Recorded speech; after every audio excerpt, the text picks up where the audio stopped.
सबसे पहले आप लोग ये वीडियो देखिए। हमारे यहां अगर इस दुनिया में भारत में हिंदू धर्म का अगर जनाजा निकलते हुए देखना है तो किसी हिंदू की शादी में चले जाओ। शास्त्र कहता है सूर्यास्त के बाद वेद के मंत्र पढ़े नहीं जा सकते। तुम राक्षसों की तरह अर्धरात्रि में विवाह कर रहे हो। अरे वो काल कुछ और था जब मुगल तुम्हारे यहां थे। रात के अंधेरे में बहु बेटियों को उठाकर ले जाते थे, दिन के उजाले में ले जाते थे, तो रात में छुप छुप करके अंधेरे में विवाह कर दिया करते थे। अब कौन मुगल और कौन अंग्रेज तुम्हारे पीछे पड़ा है? क्यों नहीं तुम सूर्यास्त के पहले विवाह करते हो, अभिजित मुहूर्त में करते हो? वेद तो वही कहता है। तो तुम्हें तो ये भी ज्ञान नहीं है। हिंदू धर्म का डंका लेके घूमते चल रहे हो, डंका पीट रहे हो हिंदू धर्म का। तुम्हारे विवाह में देवताओं का कितना अपमान होता है।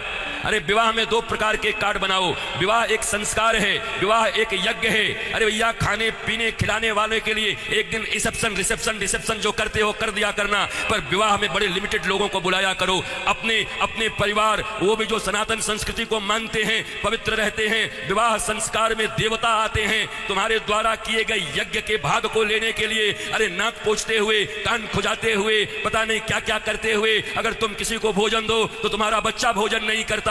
ऐसे ऐसे आंख करके बच्चे को दो, छी मम्मी कितनी गंदी हो तुम। और देवता आते हैं तुम्हारे बेटे और बेटियों के विवाह में, वो एक यज्ञ होता है। कोई शराब पी के खड़ा होता है, कोई गांजा पी के खड़ा होता है, कोई गुटके खाए रहता है, चमड़े के बेल्ट पहने रहते हैं, जूते पहने रहते हैं। 3 घंटे तक दूल्हा उपवास नहीं रह सकता। कोई फूफा बन के पेप्सी ढकेल देता है, कोई जीजा बन के कोक ढकेल देता है। अरे आज 3 घंटे जो अपने सिया को, अपनी जानकी को पाने के लिए उपवास तक नहीं कर सकता, वो क्या पालेगा अपनी पत्नी को, धर्म पत्नी को? ये कोई विवाह है? ये कोई सनातन संस्कृति है? और इसी को तुम विवाह कहते हो। विवाह यज्ञ है, यज्ञ है। इसलिए हमारे यहां तलाक और डिवोर्स का कोई सिस्टम नहीं है। उनके यहां विवाह एक एग्रीमेंट है, आज हुआ है कल तोड़ देंगे। पर सनातन संस्कृति धर्म पत्नी और पति स्वामी, इस प्रकार की एक संरचना है। विष्णु और लक्ष्मी बताया जाता उनको। तुम कौन सा विवाह कर रहे हो? अंग्रेजों के पिट्ठुओं, अंग्रेजों के गुलाम बड़े बन गए हो। भारत के पैसे खा करके उन पैसों से भारत को यह दिखा रहे हो अंग्रेजों और पाश्चात्य संस्कृति की तरह विवाह करके साधारण भारतीयों के मन में लोभ उत्पन्न कर रहे हो। और ये समाज के अग्रणी लोग बने हुए हैं, ये समाज के श्रेष्ठ लोग बने हुए हैं, ये समाज को दिशा दिखा रहे हैं, ये समाज को भोंडा प्रदर्शन कर रहे हैं, अपने धन का लोगों को दिखा रहे हैं। एक गरीब बेचारा विवाह करने में भी लज्जा करता है, इतना आडंबर बना दिया। विवाह एक यज्ञ है, बड़ा पवित्र यज्ञ है, सुंदर यज्ञ है, वेदियां बनती हैं। हमारे यहां दूल्हे दुल्हन, उनके वस्त्र कैसे होते थे देखो। आज के 50 साल पहले ही देखो ना, 50 साल पहले के फिल्म देख लो बॉलीवुड में, तो समझ जाओगे कैसे वस्त्र पहन करके विवाह करता हमारे यहां पर। क्योंकि बॉलीवुड भी या सिनेमा भी समाज का दर्पण होता है। और अब बदले हुए बॉलीवुड को देख लो कि अब कैसे विवाह करते हो। हमारे विवाह में हमारे वस्त्र, हमारे परिधान, फिर लेन देन इतना तो बनता है। 5 साड़ी तो बनती है, 21 साड़ी लगेगी ननद की। अरे कौन से ग्रंथ में लिखा है? कोई माई का लाल भारतवर्ष में किसी शास्त्र में मुझे दिखाए? कहां लिखा है ये लेन देन?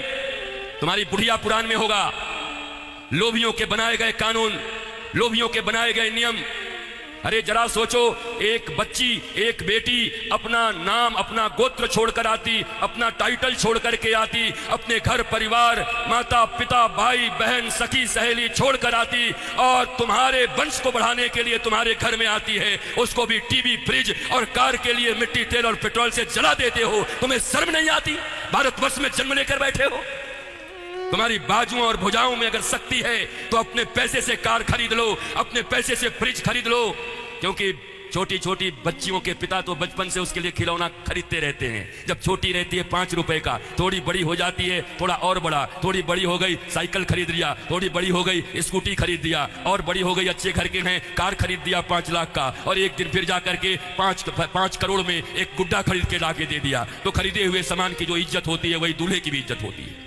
दूल्हा बिकता है, बोलो खरीदोगे?